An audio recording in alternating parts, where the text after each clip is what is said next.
หมายซุ้งพี่น้องผู้ปนเอาเขากูเกาะกันนะวันเมื่อไรก็ตรงมันอยู่วันที่22เดือนธันวาคมปี2525เขาขามาพบทมยากันในข่าวยามของวันกันเนาะ วันเมื่อไรก็มีข่าวใหญ่ลังตัวกัมพาข่าวอันนี้ก็จะเป็นข่าวอเมริกันเขาเอาโทมาฮอกกว่ายื้อใส่ที่โครงไฟฟ้าโครงเครื่องระนักนิวเคลียร์ของอิหร่านกันเนาะเมื่อว่าเขาตึกเลยหันตั้งประธานาธิบดีโดนัลด์ทรัมป์ออกมาปืนเผาว่าเดปันข้าวยามอิหร่านข่าวดัง2 อาทิตย์2 วงให้อิหร่านตัดสินใจว่าเตยอมซุ่มยอมซุ่มอันนั้นก็พอถึง2 อาทิตย์มาอเมริกันเขาตัดสินใจตีความมือดังอิสราเอลเสเลยย่าลู่เหลียวเปียดโครงการนิวเคลียร์ของอิหร่านอันนี้ก็ออกมาปืนเผาไว้ว่าปันขยาม2 อาทิตย์ก็กะว่ามือคำว่าภายทางอเมริกันเขาไล่ใจเครื่องบินกว่าเฮ็ดหายเปียดย่าลู่เหลียวเปียดตีโครงไฟโครงเครื่องระนักนิวเคลียร์ของอิหร่านเขาเนาะอันนี้ก็เลยว่าเป็นข่าวลือลังกว่าตัวกำพาเขาเนาะอเมริกันเอาเครื่องบินล่องหนปี2นะครับเนาะปี2นะครับเนาะเอากว่าปล่อยมากใส่ที่ไหนก็ตีใจหมักปัตเตอร์นะครับเนาะหมักอันนั้นได้ตั้งนักมันจะมีอยู่30,000 ปอนด์ครับเนาะพวกเขามาด้วยเหมือนเจ้าหนังอันซึกมันเขามาปล่อยใส่ทีนะเขานั้นมี5 ปากป้อนในมามองเทียนเขาในลูกของประดันคือกวายครับเนาะอันนี้เขาอยู่ในเตียงเนี่ยอันนี้ทำตั้งใหญ่ตั้งหน้าของมันในมี30,000 ปอนด์มายื้อใส่6 ลูกครับเนาะมายื้อใส่6 ลูกแล้วก็เปลี่ยนไว้3 ตีครับเนาะที่นั่นในเฮ็ดให้คงนิวเคลียร์ของอิหร่านเขานั้นไล่ลูกกวายกว่าเย้าในครับเนาะอันอเมริกันเขามาปืนเผาครับเนาะที่อเมริกันเขาก็ยื้อในเดมิโอ3 ตีครับหนึ่งในก็ฟอร์โดครับเนาะฟอร์โดในก็จะเป็นที่โครงงานแต่ที่เฮ็ดนิวเคลียร์ของอิหร่านแล้วก็แทงตีนึงก็จะเป็นนาแทนนะครับเนาะที่ในก็ยื้อใส่แล้วก็เอกฟาฮันนะครับเนาะที่ในก็ยื้อใส่ประมาณ3 ตีใน3 ตีในอเมริกันใจเครื่องบินล่องหนปี2นะครับนะยุกหมักปัตเตอร์ในกว่ากับปล่อยใส่6 ลูก1 ลูกในน้ำหนักมันเดมีอยู่30,000 ปอนด์เพราะนับเป็นกิโลมันก็เดมีอยู่หมอก9 เฮียงกิโลค่ะเนาะนับน้ำหนักมันค่ะนะที่ปล่อยลงใส่ที่ในมันอยู่ใต้ลอยค่ะเนาะที่นั่นเขาได้ห้องโรงงานโครงการฟอร์โดนะครับเนาะโครงการนิวเคลียร์ที่เขากับปล่อยใส่ในมันจะอยู่ไว้ใต้ลอยค่ะนะที่ในอเมริกันเขากับปล่อยใส่หมากปัตเตอร์ใน6 ลูกแล้วก็อันเป็นโทมาฮอกเนาะโทมาฮอกในก็มันยื้อใส่30 ลูกค่ะเนาะโทมาฮอกในผมว่าเป็นเครื่องระนักอันขึ้นกราบของอเมริกันที่ค่ะเนาะที่ในยื้อใส่ตั้งแห้งมันก็เลยว่าแห้งเหมือนกันเอาโทมาฮอกในยื้อใส่30 ลูกเนาะแล้วก็หมักลงปัตเตอร์ใน6 ลูกเนาะอันนี้ก็บอกว่า3 ปืนตีในไล่เฮ็ดให้ปืนตีโครงสร้างนิวเคลียร์ของอิหร่านนั่นไล่กว่าเย้าในครับเนาะอันนี้อเมริกันเขามาปืนเผาแล้วก็อิหร่านเขาเนี่ยมีสั่งไล่ตอบโต้ตั้งไล่เฮ็ดสั่งที่อเมริกันสิเขาย้อนว่าอเมริกันเขาเนี่ยเขาลัดไว้ว่าตีปันข้าวยาม2 อาทิตย์เนาะตีปันข้าวยาม2 อาทิตย์ก็คือว่ามันไปตั้นป่วน24 ชั่วโมงตั้งอันอเมริกันเขาลัดไว้ตั้งอันอเมริกันเขาเฮ็ดนั่นครับนะเขาลัดไว้ได้ก็ว่าตีปันข้าวยามอเมริกันในซาออตา2 อาทิตย์2 วงกำลังทำกับยื้อใส่มือคำว่าค่ะเนาะอันนั้นก็เลยว่าลู่ใหญ่ซุ่มน้ำตอนอิหร่านค่ะเนาะอิหร่านเนี่ยตาที่เฮ็ดไรนิวเคลียร์มาในเขาใจขยาม40 ปีครับนะก็กับอเมริกันยื้อเปียในนับจูมองมันก็ให้กับยื้อเปียค่ะเนาะอันเขาเก็บซิมหอมจูมาในเอาเงินในก็ลงตื้นล่างตั้งหลายที่นั่นอเมริกันอิหร่านเขาในเขาได้เฮ็ด1 โครงสร้างแต่ได้เฮ็ดนิวเคลียร์2มาในแต่ได้เฮ็ดโครงการยูนิเลียมเนาะแต่ได้เอามาเครื่องอันแต่มาใจเรียวรองนิวเคลียร์นั่นขนาดเนาะอันนั้นก็เขาใจเงินตั้งน้ำแล้วก็ขุดอุโมงค์ใต้ลิ้นอันนั้นก็ใจเงินตั้งน้ำใจข้าวยาม30-40 ปีครับเนาะกำลังมาเฮ็ดเครื่องเขามาขีปนาวุธครับเนาะห้องเอาหมักลงหมักเมียกหมักดูไพ่ลงนั่นเขามาลงตื้นล่างเฮ็ดที่ไหนถึงดีเมืองเขาในบ่ได้กวาดผ่านเขาเอาเงินในก็ใส่ที่ตีเครื่องล้างนักในที่แกก็อันเฮ็ดกลางหาวเขาในเขาซ้ำโมเฮ็ดก่อมบ่คิดจันมันก็เลยก็ซื้อดีรัสเซียมาค่ะเนาะรัสเซียก็ขายมันเขาก็มาตั้งก็ว่ามื้อเลยใน อันเขามาตั้งอันเป็นของรัสเซียสังว่าเจ้าในมันกำนำในอิสราเอลในก็ยื้อไปแล้วคันนะกว่ายื้อเหลียวไปแล้วคันเนาะมองว่าอิหร่านก็เจ็บใจในอเมริกันได้คันนะอเมริกันเขาอิหร่านเขาก็ย้ำปืนเผาไว้ว่าป้ออเมริกันในเข้าโฮมปังตึกจอมอิสราเอลเมื่อไรอเมริกันนั่นตื่นเต้นไรขึ้นสายเตี้ยนขึ้นหาวแห้งๆเนี่ยอิหร่านก็ปืนเผาว่าเสียอเมริกันออกกว่ายื้อสายย่อในอเมริกันเอาขึ้นปืนเผาว่าเขาขึ้นเอาเครื่องบินเขาในขึ้นปอกมาเมืองเขาขึ้นรถเลี้ยวๆยาวเนี่ยอเมริกันเขาเนี่ยยากกินซีดขนาดที่ในขนาดอิหร่านเขาในคำตั้นให้สั่งเสียมเยอะครับก็แน่อิหร่านก็เจ็บใจนะครับเนาะเหมือนเจ้านางคาเมนีอีเนี่ยก็อายาตอลคาเมนีอีเนี่ยก็เจ็บใจนะมันก็ลาว่าออกมาปืนเผาว่าป้อเมื่อเร็วในอำว่าได้เป็นก้นเมืองของอเมริกันก็ย่อมว่าได้เป็นซึกอเมริกันก็ย่อมเมืองอิสราเอลในเมืองอิหร่านในตึกยื้ออะไรเตรียมทนเนี่ยนะครับว่าเนาะเขาว่าเขาเตรียมเลือกว่าเป็นซึกเป็นก้นเมืองบอกว่าพวกหันก้นเมืองอเมริกันก็เหมือนทั้งหันซึกอเมริกันเนี่ยมันเปลี่ยนอันเร็วกันก้อยสั่งว่ายื้อใส่ก้นเมืองอเมริกันก็ลียื้อใส่ซึกอเมริกันก็ลีมันถูกต้องมันแม่นจอมเปลืองตะลาของเมืองอิหร่านเนี่ยนะครับเนาะอิหร่านก็ปืนเผาไว้จังไงบอกว่าสืบในกว่าหน้าในอิหร่านเนี่ยไปย่อมเนาะเพราะอิหร่านเนี่ยย่อมก็บอกว่าจะเป็นปังตึกใหญ่กันเพราะเป็นปังตึกใหญ่กันก็ไม่เนี่ยสั่งว่าอิหร่านเนี่ยยื้อใส่ตีตั้งตับซึกของอเมริกันขนาดอันตั้งอยู่ในเมืองเพื่อนตั้งตะวันออกกลางนั่นขนาดเนาะหลายๆเมืองที่อันมันกัดตั้งไว้เช่นนั้นเนี่ยอิหร่านเนี่ยจะยื้อใส่ที่นั่นตั้งขนาดเพราะว่าอิหร่านยื้อใส่เนี่ยมันเดมีอยู่ที่คูเวตในก่อนปอกไก่กันตั้งอิหร่านขนาดยาก็ UAE สหรัฐเอมิเรตส์ขนาดที่ในก็ปอกไก่กันนั่นมันอยู่ในตะวันออกกลางหมดยาก็ที่โอมานขนาดยาก็อียิปต์ยาก็ซาอุดิอาระเบียที่ในก็มีในซาอุเนี่ยได้ตั้งอิหร่านในซาอุเนี่ยเขาก็เป็นผู้เขียนกันอยู่ยาวขนาดกำในที่ซาอุเนี่ยก็มีทัพซึกอเมริกันไว้กำในก็ที่ซีเรียก็มีไว้ขนาดยาก็กาตาร์ยาก็บาห์เรนยาก็อิรักในที่ในซึ่งในแล้วจะเป็นที่เป้าหมายที่อิหร่านที่ยื้อใส่ที่ยื้อขีปนาวุธใส่ที่ในขนาดกำในอเมริกันขึ้นตอบขึ้นรัดไว้ว่าสังเกตว่าอิหร่านในอ่ำย่อมซุ้มเดอ่ำย่อมกึดลือลองเฮ็ดนิวเคอิหร่านในเตรียมเลยสังในขณะอเมริกันเอาขึ้นปอกไม้ก็ขึ้นหลอกทางกำหนึ่งแล้วก็ยินโจมขอบใจถึงจอมพ่องลงเปลี่ยนจำเนียนในทันยาฮูขณะจอมพ่องลงของอิสราเอลนั่นขณะอเมริกันก็เล่าว่ายินโจมขอบใจถึงตีเปลี่ยนจำเนียนในทันยาฮูเขาไล่ปากปันเชียนตั้งขวักน้ำเตียนเขาตีไล่เฮ็ดนาการกว่าไงไล่ง่ายรวมใจในขณะยาก็ยุกยองยองย่ออามอ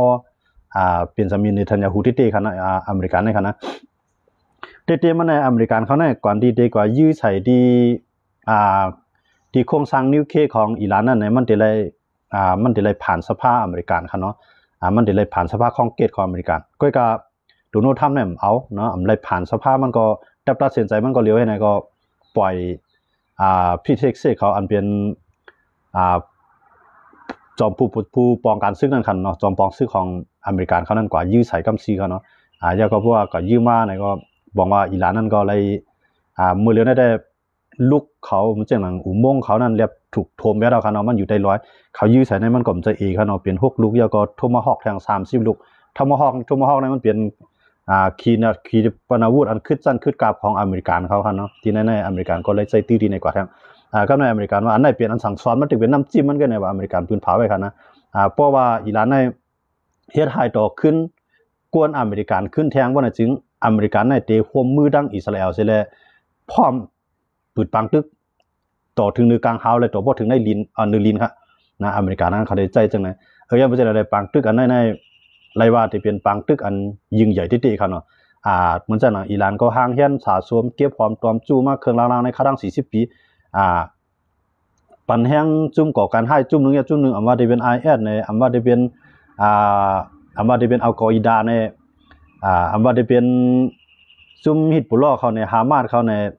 ยาก็ฮูตีเขาในนั่นจะได้เป็นลูกน้องตะเป้ของอิหร่านหมดครับเนาะอิหร่านในปล่อยเครื่องกองกลางจะได้กับมังกับยี่ใส่เปิ้นกับเฮ็ดให้เปิ้นกำลังอิสราเอลในเย็นไรกันไรก็อิสราเอลในกับมังขึ้นอิหร่านกำซื้อขนาดเนาะแต่ว่ามื้อเดียวในปีนี้มาก็โดนัลด์ทรัมป์ในเนทันยาฮูในรายว่ายิบมือกันลงคือลำเหลียวกันเนี่ยครับนะในขยะหมดแล้วมื้อเดียวในที่เลยไปด้วยว่าขี่เขายาก็ภายดังอาหรับเขาแต่หันถึงจะหือที่อเมริกันมายาแบบ โครงการนิวเคลียร์ของอิหร่านที่ไหนครับเนาะแล้วก็รัสเซียเขาที่เฮ็ดจึงหือแต่ได้จอยอิหร่านได้ลาดว่าตื่นที่ก็ตื่นได้เฮ็ดให้อเมริกันและอิสราเอลในตื่นได้สายเตียนอันกึ่งเถือกกึ่งงามมันก็ปืนเผาเฮาแห้งจังได๋มื้อเดียวในเป้าหมายของอเมริกันในเป้าหมายของอิสราเอลในกว่าตั้งเดียวกันอันเป็นผู้นำอิสราเอลเนี่ยมันยอมรับไว้ว่าปัญหาดังเสียงอันว่าเป็นผู้ก่อการร้ายเกาหลีอันว่าจะเป็นรองนิวเคลียร์เกาหลีเนี่ยเงาขามปืนลูกตีอันเป็นผู้นำสูงสุดของอิหร่านครับเนาะอันเป็นผู้นำศาสนาในครับนะคาเมเนอีเนี่ยอยู่ดีก็ในเสยเลยเพราะว่าไปเอาแปดหูก็ในเนาะเพราะว่าไปเอาตายเลยในบอกว่าปัญหาเส้นในกอติไปเย้าไรอิสราเอลเขาได้ว่าไว้จังไงยาวก็มื้อเดียวในอิสราเอลเขาก็จ้อมหาคาเมเนอีครับเนาะอายาตุลลอฮ์คาเมเนอีเนี่ยเพราะว่าเขาเอาไรเป็ดคิงได้เอาเนี่ยมันได้คือแทงลูกชายมันมื้อเดียวในมันแต่งตั้งลูกชายมันไว้ครับเนาะมันแต่งตั้งลูกชายมันไว้ว่าลูกชายมันได้ขึ้นมายิบซึกทางกำนึงครับเนาะมื้อเดียวในเป้าหมายของอิสราเอลแต่อันหายเป็ดโปมันยาวก็ลูกมันน่ะที่อัปมาเตียนเพราะว่าลูกมันขึ้นมาก็อิสราเอลเขาก็ได้จ้อมเอาลูกมันในทางกำนึงครับเนาะเพราะเอาเปียคาซองโก้ในอยู่ที่อิหร่านเขาจ่องมีแนวตั้งป้ายว่นอันตาเดใครปีนเปียดผู้นำศาสนาในเซลเลยขึ้นเรียกรายการอุปเปิงพ่องงามวันเมืองเนี่ยอันเป็นโดโนทรัมป์ได้ลาดว่ามันอันมาตึกเปียดกำในอำใจตาเดมาปีนไปเรียกรายเป็นรองอุปเปิงพ่องงามเมืองของอิหร่านอันนั้นได้โดโนทรัมป์เป็นคนลาดไว้จังได๋ก็กับอิสราเอลได้ซ้ำเป็นแถวเมียวนึงอิสราเอลได้ลาดว่ามันถึงข้ายามตีก้นเมืองอิหร่านเขาอันไรถูกกดทับเต็กเตียงมาปียาวข้าวนั้นถึงข้ายามจะได้ลุกพื้นแบบโดยได้ร่วมมือกันดังอิสราเอลสิได้ลุกพื้นแบบปีนป่ายแลกลายลองอุปเปิงพ่องงามวันเมืองของอิหร่านนะอเมริกันได้เป็นทางเมียวอิสราเอลเป็นทางเมียวอันนั้นได้มันอเมริกันได้มันเหมือนจังว่ามันเปลี่ยนปีใหญ่เพิ่นเสอย่าไปกึ่งกลางใจลายแก้มกำซื้อนั่นครับมันใครว่านั่นนะใครว่าผู้ห้วยอะไรก็ได้ห้วยเอาเพราะว่าอิหร่านเริ่มซุ่มก็อิหร่านเอาขึ้นมีอันหนามึงก็ก็ว่าลองอุปเปิงพ่องงามอิหร่านนั่นก็เตรียมแลกลายมันเฮ็ดอย่างลาจังไหนก็อิสราเอลซ้ำแทงลายนึงเนาะอิสราเอลซ้ำปีนึงมาก็ลองอุปเปิงพ่องงามของอิหร่านในตึงโดดเลยเรียกลายอันเป็นอายาตุลลอฮ์คาเมเนอีเนี่ยเขาเป็นก้นอันเตียกเตียงก้นเมืองของเขาเปลี่ยนก้นอันเตียกเตียงก้นเมืองของเขาเสมก้าเนี่ยเปลี่ยนก้นอันเลี้ยงไว้ผู้ก่อการร้ายทั้งหลายเนี่ยอันนั้นอิสราเอลได้เขามักมันไว้จังได๋ก็ในเพราะว่าเขาเพียวไล่อายาตุลลอฮ์คาเมเนอีเลย2กอปอลูกในเนี่ยเหมือนจะหนังอิสราเอลเนี่ยที่ยิ่งใหญ่ที่สุดในตะวันออกกลางครับเนาะที่ยิ่งใหญ่ที่สุดในตะวันออกกลางแล้วก็เลยตั้งหัวมือตั้งอิสราเอลอะไรตั้งหัวมือตั้งอเมริกันก็อยู่ที่ว่ารัสเซีย2ได้ฮัดส่งซึกเข้าจ้อยกำในรัสเซียที่เอาเครื่องล้างหน้าเข้ากับจ้อยอิหร่านนี่ก็แทงตั้งนึงมันทำมีปัญหาต่อยุโรปเหมือนจังหนังหลายๆข้อพี่น้องเขาหลายๆข้อที่ด้วยข่าวงาวันเมืองก็ที่ฮู้กันอยู่มันเหมือนเหลือในยูเครนในรัสเซียก็มันตึกกันอยู่เนาะตึกคิงแข่งกันซึกกันอยู่แล้วก็รัสเซียอันก็ยึดเมืองยูเครนอันก็ไปย่อมปล่อยมันเสียเมืองแล้วก็ยุโรปเขาเหมือนจังหนังฝรั่งเศสเขาเยอรมันอังกฤษ3ก้อใน3เมืองในเปลี่ยนปีใหญ่เพิ่นในยุโรปก็ในพวกอเมริกันนั้นมาจุกอยู่ภายอิสราเอลให้มังอิหร่านกำในยุโรปเขาซ้ำโดยไล่ร่วมมือกันทั้งยูเครนสิเลยมังรัสเซียทีนี้ในรัสเซียในละลายภายได้อ่อนกันทัดสร้างหันว่าแต่รัสเซียที่เอาขีปนาวุธมาจอยอิหร่านก็เรียบตีเนาะจอยได้ดำใจก็เรียบตีจอยกำในแทงลองนึงเดี๋ยวแห่งซึกมาจอยในแห่งซึกในรัสเซียในมันมาตึกกันทั้งยูเครนเข้าดัง3ปีปลายมาในมันบ่ตายกับ 4-5 แสนก็อย่าซึกของมันยังบ่จังนั้นแหละจังเอาแห่งซึกเข้ามาจอยเลยที่ไหนกันเนาะถึงดีพวกอะไรก็ย้อนแห่งซึกเกาหลีเหนือในมาจอยกันเนาะรัสเซียเนี่ยย้อนซึกแห่งซึกเกาหลีเหนือมาจอยนะมือในเมืองแคนคุดของรัสเซียกันเนาะแคนคุดของรัสเซียน่ะถูกยูเครนก็ยึดไว้กำในรัสเซียในตาเดก็เอาขึ้นในรัสเซียในแห่งเพียงพอก็เลยเอาแห่งซึกของแล้วแห่งซึกของเกาหลีเหนือเนี่ยเขามาจอมเนาะมาจอยแล้วก็ซึกรัสเซียก็อยู่ด้านหลังป้องกันมันซึกของเกาหลีเหนือเนี่ยมาตายหมื่นปลายครับเนาะที่ไหนครับเนาะที่แคนคุดที่เมืองรัสเซียเนี่ยครับนะซึกเกาหลีเหนือเนี่ยมาตายหมื่นปลายกำในยูเครนเขาก็เพราะว่าอิหร่านอ่อนกว่าในอิหร่านก็จังจอยรัสเซียแต่เอาด้วนว่าเอาขีปนาวุธมาจอยรัสเซียมายื้อใส่อเมริกามายื้อใส่ยูเครนก็มันเต็มจังมาแล้วนะยันเบอร์มันโหลเลยหับมือดังอิสราเอลหับมือดังอิหร่าน2เมืองใน1อเมริกันในเป็นเมืองมหาอำนาจหมาย1ของกัมพูชา สองมาอิสราเอลในกัมพูชาลุงผ้าในมันก็ติดจันอันดับขนาดมันติดมันจะไปจันอันเมืองอันมีจันแห่งซึกสูงมีน้ำกัดตั้งแขนสูงนั่นขนาดเนาะมันปาไว้นั่นแหละมันของไทยของว่าติดอันดับนะขนาดอันดับบางก็ว่าอันดับ10บางก็อันดับ15นะครับของพ่อต้องลีดีในขนาดจันของที่ว่าเฮียงน้ำกัดตั้งแขนของซึกอิสราเอลนั่นขนาดบอกว่าเมื่อเดือนในเมืองตั้งใน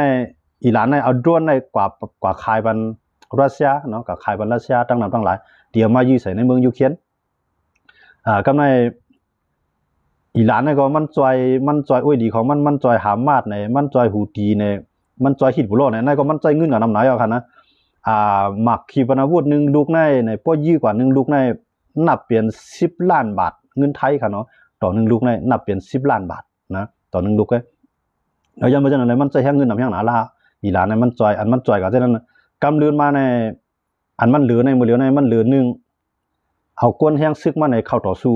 2เอาขีปนาวุธในเข้าต่อสู้มันมี2เมียวก็กำลังตั้งให้กลางหาวในคุ้มในเสียเมียวกลางหาวในอเมริกันมาบางไอ้ขึ้นออกอะไรง่ายๆก็อิสราเอลมาบางก็ขึ้นออกอะไรง่ายๆก็เนาะอันนี้ในเฮ็ดให้อิหร่านในซุ่มนาฟ้ากลางหาวมือเหลือในมันถึงมีเคียงหรือลิ้นตึกเคียงมันถึงมีอยู่มันก็เรียกว่าพอเฮาเลี้ยวก็สู่เลี้ยวในความหมายของมันค่ะนะเพราะว่าอิสราเอลเขามังให้อิหร่านเลี้ยวก็อิหร่านก็ได้มังให้อิสราเอลให้อิสราเอลเลี้ยวเนาะเลี้ยวทั้ง2ฝ่ายนั่นค่ะเนาะความหมายของอิหร่านน่ะก็ว่าติเลี้ยวเลยก็คือนั่นได้เฮาขาดได้ไปด้วยทางว่าข้อความตั้งตุกย้อนของอเมริกันนั้นว่าให้ยอมซุ่มโดยมีข้อแลกเปลี่ยนก็ในเพราะว่ายอมซุ่มในชื่อว่าอเมริกันในที่มาเปลี่ยนแบบการอุปเปิงพ่องงามค่ะนะยอมซุ่มในหมายถึงว่าอย่าไป10เฮ็ดนิวเคลียร์อย่าไป10เป็นนิวเคลียร์อย่าไป10ตึกกันตั้งอิสราเอลอันในที่อเมริกันเขาตกย้อนใน2คนน่ะก็กับอิสราเอลในสำเร็จที่ยอมเลยที่ไหนค่ะเนาะย้อนฟังเนี่ยพอยังตึงมีอิหร่านในแก่นแข็งว่าอยู่อิสราเอลในตื้นเตรียมรถปังตึกวันตั้งหน้านะเมื่อไรมือมันถึงมาแต่หน้าเนี่ยให้ไปในสังหวะกว่าก็ให้มันกว่าบ่สุดที่เซียนตาสายตั้งนะครับในอิสราเอลเนี่ยมันเคยก่อนแนวตั้งนั้นแหละแต่ว่ามันตึกเปลี่ยนตั้งอเมริกันและตั้งอิสราเอลเนี่ยมันตึกเปลืองกันอีกนึงค่ะเนาะมันจึงว่าอิสราเอลได้เจอมากก็ถึงหนุนเลยปีนเป็ดการอุปเปิงพ่องงามวันเมืองของอิหร่านอเมริกันซะว่ามันไปรู้เลยปีนอเมริกันนั้นมันจึงอะไรในมันวนใน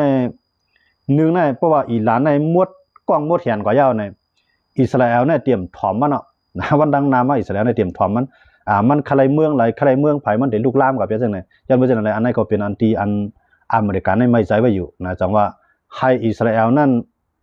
เปลี่ยนอ้อยดีเลยยอมเฮ็ดจอมอเมริกันไรนั่นเนี่ยอย่าไปให้อิสราเอลในแก่นแข็งแห้งป่นน่ะอย่าไปให้บ่มีเคียงต่อรองต่ออเมริกันไรขึ้นจังได๋ว่าดูรักษาไว้อิหร่านในความหมายของอเมริกันเป็นจังได๋รักษาไว้อิหร่านว่านั้นจึงหมายถึงว่าที่เลยให้อิหร่านมีนิวเคลียร์ค่ะเนาะเตรียมมีนิวเคลียร์เนี่ยเพราะอิหร่านมีเนี่ยว่าได้เป็นซาอุดิอาระเบียก็กูไว้นะกำไรเหมือนจังหนังเมืองหิมพานต์มากะด้านในจอร์แดนเนี่ยเมืองอียิปต์เขาเนี่ยจังได๋อิรักเขาจังได๋เขาก็กูเพราะว่าอิหร่านมีนิวเคลียร์ค่ะนะย้อนบ่อิหร่านเนี่ยมันเป็นเมืองอันจอยแถมส่งเสริมจุ่มก่อการร้ายนำโดยสิเพิ่นเป็นที่1ของกัมพูชานะเมืองหลายเมืองอันปีกินก้นเมืองเนี่ยที่เลยตั้งจอยแถมที่อิหร่านกูเมืองว่าที่เป็นซีเรียว่าที่เป็นเกาหลีเหนือว่าได้เป็นซึกมานนะเมืองอันปีกินก้นเมืองตั้งหลายในรายตั้งจอยแถมที่อิหร่านหมดย้อนบ่อิหร่านในเป็นเมืองมหาอำนาจเมืองนึงในตะวันออกกลางเครื่องกองกลางลากๆในมันยอมเผยครับมันก็นำติๆเนาะเหยียนปิงยามันก็เรียกว่าแขนติๆอยู่ย้อนบ่จังได๋ดอกว่าเหมือนจังหนังซึกมาเอาเพราะว่าที่กูแจ้งมันเหมือนจังหนังอิหร่านในอ่อนๆลงกว่าในก้นก็ได้มาขอบซึกมันมีหนองแหลงนั้นลงกว่าทั้งกองนะผมว่าตกลงกว่าทั้งกองเหมือนเมืองตั้งในซีเรียนะขอบไปซึกมันซีเรียก็ลงกว่าอยู่รัสเซียเมื่อเดือนในรัสเซียก็เนี่ยปังตึกไว้อยู่จังว่าเงาลายตื้อตั้งตีซึกมันตีแก่นแข็งขึ้นนั้นมันไว้อยู่นะสังเกตว่าเจ้าคือมีน้องพร้อมกันอันนั้นมันที่กองกายเจ้าเมืองเฮาอีกนึงค่ะเนาะแค่อะไรครับว่านั่นล่ะนะย้อนบ่ว่าอิหร่านเนี่ยมันจอยแถมเมืองมันมาปาน10ปานนะมันจอยแถมเมืองมันก็มันจอยแถมซึกมันนะอิหร่านเนี่ยจอยแถมซึกมันปาน10ปานแล้วก็จอยแถม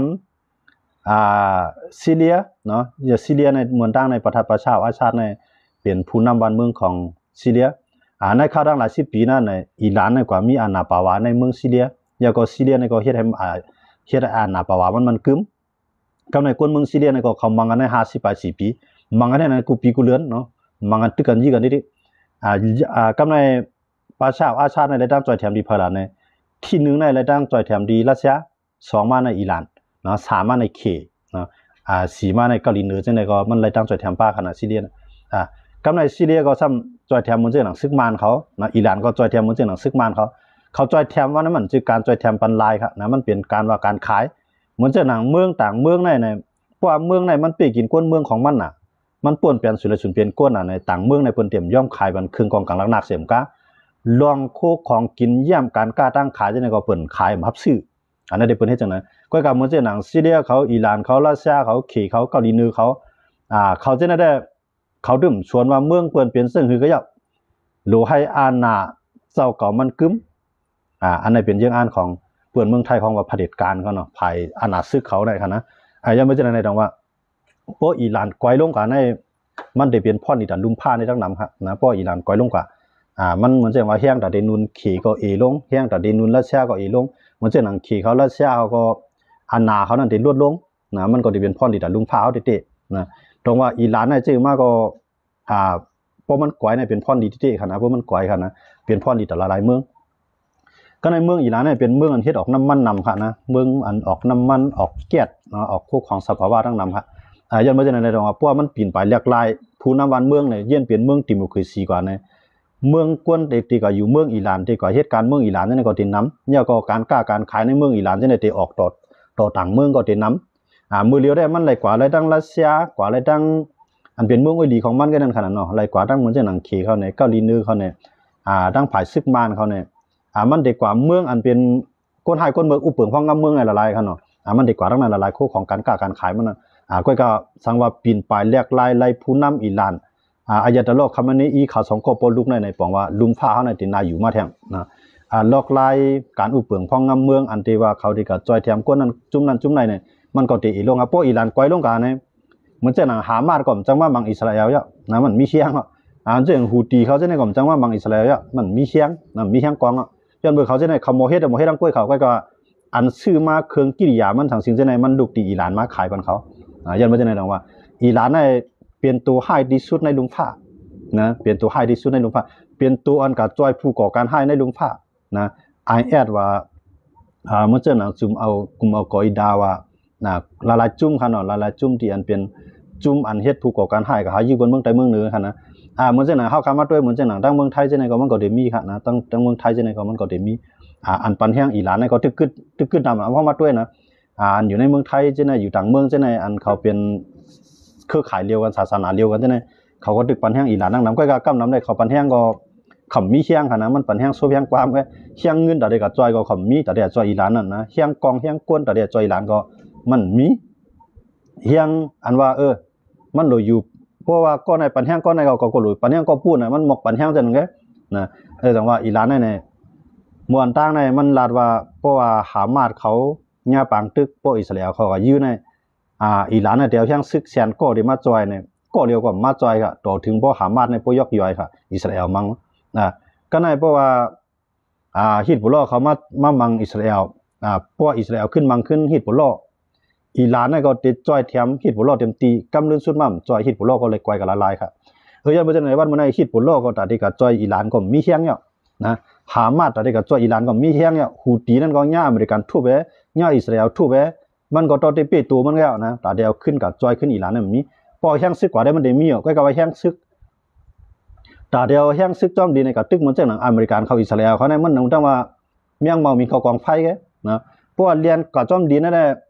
หนึ่งเขาใจลวดทางนะตึกก็ยืมเขาเยอะนะสองมาเขามีอันกุ้มกำไรตั้งกลางหาวเนาะมันเจ้าหนังด้วนเนี่ยมันเจ้าหนังเครื่องบินเนี่ยลาวเทียมเนี่ยเนาะมันจะว่าเขามาทั้งหลายเนี่ยมันหูมัวแล้วนะเพราะอเมริกันและอิสราเอลสองก็มายิบมือกันเนี่ยต่อให้ซึกอิหร่านในมีเปลี่ยนลายล้านก็เยอะนะแต่ที่มาปีละอิสราเอลเลยตั้งอิหร่านนั้นตั้งอเมริกันนั้นมันเปลี่ยนความไรเขาเนาะก็ในมันเจ้าหนังรัสเซียเขาเมืองเขากัดเย็นอยู่เยอะนะพวกคำกับยืบบนเมืองเขาก็กัดเย็นเยอะอยู่ลีวันลีขึ้นเลี้ยมแต่มาเฮ็ดปังตึกตัวอเมริกันและอิสราเอลเขาเนี่ยกำไรอ้อยลีของอเมริกันอ้อยลีของอิสราเอลเขาขึ้นมังรัสเซียกำลื่นรัสเซียก็ขนปังครับนะว่ารัสเซียก็เตรียมพัดมายุงที่ไหนยังว่าเนี่ยตื่นมีภายไหลฮัดใจเครื่องดังๆนิ้วเคสมัยเมืองไหลใจก็เมืองนั่นแน่มันหายสับสนเอานะมันบอกว่า มันคือเราในลุงพาในเมืองลุกนั่นสังเกตว่าเมืองไหลใจนิวเคลียร์ตั้งเนาะหรือสิว่าอเมริกันเขานะครับเนาะพวกอเมริกันเขาใจตั้งได้เป็นมีองค์การอเมริกันได้แต่เขาได้ใจตั้งมันเด่นมียันเบิกเขาได้เป็นมหาอำนาจของกัมพูชาเนาะเขาเป็นตำรวจของโลกอ่ะนะเมืองไหลปีกินกันเมืองไหลเตียกตีกันเนี่ยเขาเป็นกวนก็เข้ากว่ากีขายนะเข้ากับกีขายเข้ากับเรียกไล่การอุปเปิงพองง้ำหวานเมืองยังไม่ใช่ในอเมริกันเขาได้เขาอย่างนั้นมันเปลืองทั้งขี่เขารัสเซียเขาอิหร่านเขาเนี่ยเขาเป็นทั้งเมืองอันรถเลี้ยวๆก็เขาเฮ็ดก็เมืองอันปีกินก้นเมืองนั่นก็เขาเฮ็ดก็ย้อนเมืองเนี่ยเขาว่นตามเมืองเขาขึ้นใหญ่ก็กับคำไรว่นป้าตามเมืองบนขึ้นใหญ่นะขี่เขารัสเซียเขาเช่นในเหมือนเช่นนัง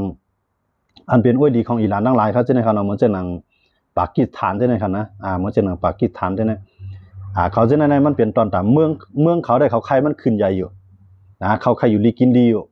ก้อยกับเมืองเปิ้นนั่นใครเป็นสังเปลี่ยนก็อยู่ดีรองของเปิ้นป้อสูญญาผู้นำดีก็สู้ก็ไรดีก็ป้อสูญญาผู้นำเมืองก็สู้ก็ทุกตั้งหยาบไว้อันไหนเปลี่ยนเมืองขี่เขารัสเซียเขาปากีสถานเขาแล้วก็อิหร่านเขาเนี่ยเขามีแนวตั้งไปบนจังไหนก็คำไรวนว่าเมืองสูในกอดผ่านในย้อนเบอร์3ย้อนเบอร์ผู้นำสัวโดเรียกไล่เปียดผู้นำสัวในคำมีแนวตั้งไปบนนั่นแหละก้อยกับอเมริกันเขาซ้ำเมืองไหนมันปีกินก้นเมืองน่ะโดเรียกไล่เปียดผู้นำวันเมืองมันอ่ะพวกเรียกไล่อะไรผู้นำวันเมืองมันมาเนี่ยก้นเมืองน่ะแต่มีรองทางห่างพวกก้นเมืองมีรองทางห่างก็วานเมืองนั่นแต่ขึ้นใหญ่แต่อเมริกันเนี่ยขายอันห้องว่าดิโมคราซีขี่เขารัสเซียเขาอิหร่านเขาปากีสถานเขาซ้ำขายอันห้องว่าคอมมิวนิสต์เนี่ยคู่ของเกาเนี่ยเลยว่าเดี๋ยวเลยเป็นคู่ของสุนโฮมนะเหมือนเจ้านางอันไหนเปลี่ยนตือให้ลอกหน้าเกามันก็ใจได้ใจเป็นของเขาก้อยกาเดี๋ยวเลยเอาจอยกวนศูนย์ใหญ่เอาจอยศูนย์กลางให้จังไหนมันเจียมและอุปเปลืองห้างก็เลี้ยวมันก้อยกาเมืองที่มันคือซีเนี่ยมันจะตีลินอันไหนเป็นตีลินเกาเยาไว้มันเป็นของเกาจีมันเป็นของเกาเยาในตีลินมันนั่นผมเฮ็ดพี่ปักเบืองเนี่ยเฮ็ดสั่งก็ไล่หลอดเลี้ยวขายก็ไล่นะเหมือนเจ้าเมืองคอมมิวนิสต์เขานั่นใจจังนั้นน้องครับนะคอมมิวนิสต์เขาเนี่ยปอนในปุ่นตีลินเขานั่นเนี่ยหลวงปองจึงมันปันอาขว้างไล่เฮ็ดไล่หลาย10 ปีเนี่ยมันได้มีจังนั้นเหมือนเจ้าหนังมาน่ะใกล้เลยเฮ็ดเฮาขามาด้วยคนเมืองมันซึกมันเนี่ยให้เฮาหน้าเฮาสวนเฮาตีไรมันตำเส้นต่างกาเขายึดเอาเป็นหมดค่ะเป็นตีลินตับนะเป็นตีลินตับเพราะว่าเป็นตีลินตับว่าในวัวเฮาเข้ากว่าก็เขาย่อเพราะควายเฮาเข้ากว่าก็เขาเอากวนเฮาเข้ากว่าก็มีพี่ตักเบิงไหนบอกว่าแนวตั้งของมันเนี่ยในของเฮาเต้ๆนั่นอำไรเปลืองนะตีไรเฮ็ดปันตากวนมังโก้ในมีน่ะมันก็มีขึ้นนิดๆย้อนเบิ่มันกับปันแห้งสวรรค์น่ะเนาะขึ้นอุปเปิงพองงำตัวถึงมันก็ในกวนผ่านผู้ลือผ่านเอาเดี๋ยวเลยจอยกวนมีนะเดี๋ยวเลยจอยภูมิอาณาตัวได้มีข้าวกินกับวันๆเนี่ยต้องว่าเคอิหร่านรัสเซียแล้วก็ปากีสถานเมืองเส้นไหนอย่าโหปาทางเกาหลีเหนือเมืองเส้นไหนเปลี่ยนเมืองอันว่นตันตาตัวเก่านะคำจะได้ว่นตากวนเมืองตัวเก่านะมึงเจ้าหนังขี่เขารัสเซียเขาได้ว่นตากวนเมืองตัวเก่ามึงเจ้าหนังอิหร่านเขาเกาหลีเหนือเขาปากีสถานเขาเส้นไหนคำไรว่นตากวนเมืองตัวเก่าก้อยกับเขาว่นตันตาอาณาเจ้าเก่าที่มันกึ้มกันมึงเจ้าหนังคิมจองอึนนางยิงมีหลาย10ก็หลายล้านก็หลายปากก็ยาวเพราะว่ามันใครก็หลายนั่นเปลี่ยนเมมันเลยหมดเพราะมันมักมันว่าเปลี่ยนเมมันยาวในภัยกว่าเก้ากว่าไรภัยกว่าเอากว่าไรก็ในมันซ้ำเอามาเฮ็ดเมมันเตะเพราะว่ามันไปมีว่าก็ไหนก็เปียดาวก็นำใจกวนเก่ายาวในพวกเมื่อนั่นก่อน2ไก่ปันเอาลูกน้องทับเป็น2แก้วกับเฮ็ดเมไรอันนั้นเป็นคิมจองอึนไอปีเกาหลีเหนือค่ะยันบ่จังได๋ดอกว่าเที่ยงไรกวนเฮากำนำในมันห้องหาดิโมคราซีมาในกวนในมันมีรองเพียงเปียงมันมีรองทางเปียกสม่ำเพียงเปียงสิตาก็มันมีรองทางห่างนำเลยเสียอันห้องเป็นอันห้องว่าคอมมิวนิสต์ครับคอมมิวนิสต์เนี่ยเพราะว่ามันใจเฮาเฮ็ดการในเพราะเฮ็ดผิดก็ตามเฮานั่นตามตายมีอันแต่ได้เกคายขึ้นมันเจ้าหนังคิมจองอึนมันใจลูกน้องตะเปงนำในท่วมคนเมืองค่ะเนาะนำในท่วมให้ท่วมหน้าท่วมเฮือนท่วมเยคนเมืองกำไรมันใจลูกน้องตะเปงนี่ก็เกขายนำท่วมในมือน้ำท่วมอยู่ยัดนี่ก็คือเกขายค่ะเผื่อว่ามันกับลูกน้องตะเป้งกับเกขายมันไรเนี่ยมันขาดตายแบบกำเดียวใน15 ก่อนะบอกว่าก่อใจกับเฮ็ดเอาเมื่อเฮ็ดไรก็ย่ำไรก็ย่ำเพราะเมื่อก่อใจเมื่อกว่านาทีเมื่ออันในคอมมิวนิสต์คอมมิวนิสต์ยังบ่จังได๋ดอกว่าอันจังได๋เนี่ยเขาเอากันตายได้ง่ายๆก็ดิโมคราซีเขาในคำเอากันตายในก็ใจก็เอาตายอยู่ก็ว่าก้นก่อนเอาตายมันมีดังพิษสังเต้อันไรถูกเอาบ่เอาตายนั้นมันเตมีตื้อต่างตาได้เลยต่อสู้ที่ลุงตะลาค่ะคอมมิวนิสต์น่ะมีครับนะเพิ่นเริ่มมีเนี่ยเพราะว่าเขามักมันว่าก้นในพี่แล้วเนี่ย หนังหือก้นดังก็บ่เตรียมพัดเทียดแทงนั่นเนี่ยเอามายื้อตายต่อหน้าก้นดังนำให้ก้นดังนำมาจุกด้วยเอาปอเมมันมาไปด้วยนะ